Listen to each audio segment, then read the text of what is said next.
Hello everyone, legal buzz now dot com पर आपका एक बार फिर से स्वागत है। Legal buzz judiciary prelims, mains, interview और केस लॉ रिसर्च की तैयारी करवाती है। यदि आप जुडिशरी एस्पिरेंट हैं या एडवोकेट हैं तो हमारी वेबसाइट को विजिट कर सकते हैं।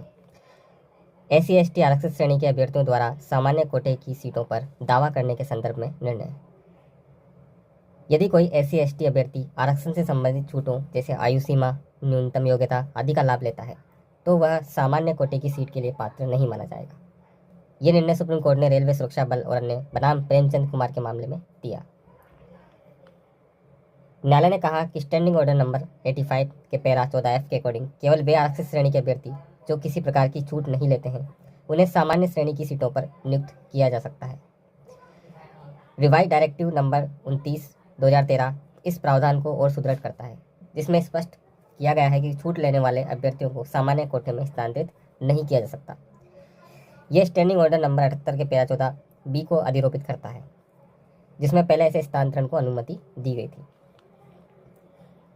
न्यायालय ने कहा कि छूटों का लाभ लेने से अभ्यर्थी की योग्यता सामान्य श्रेणी की जो अभ्यर्थी है उनसे भिन्न हो जाती है। इससे समानता के सिद्धांत का उल्लंघन होता है और भर्ती प्रक्रिया की निष्पक्षता प्रभावित होती है। प्रासंगिक प्रावधान की बात करें तो ये निर्णय सभी सरकारी भर्ती प्रक्रियाओं में लागू होगा जहां आरक्षण नीति प्रभावी है। विशेष रूप से उन मामलों में मार्गदर्शक होगा जहां आरक्षित श्रेणी के अभ्यर्थी सामान्य कोटे से स्थानांतरित होने का दावा करते हैं।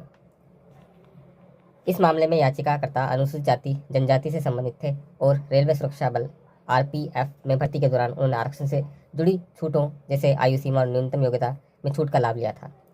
चयन प्रक्रिया में बाद में उन्होंने सामान्य श्रेणी की सीटों पर दावा किया। रेलवे ने उनके सामान्य कोटे में चयन को अस्वीकार कर दिया, जिसके विरुद्ध उन्होंने न्यायालय में याचिका दायर की थी।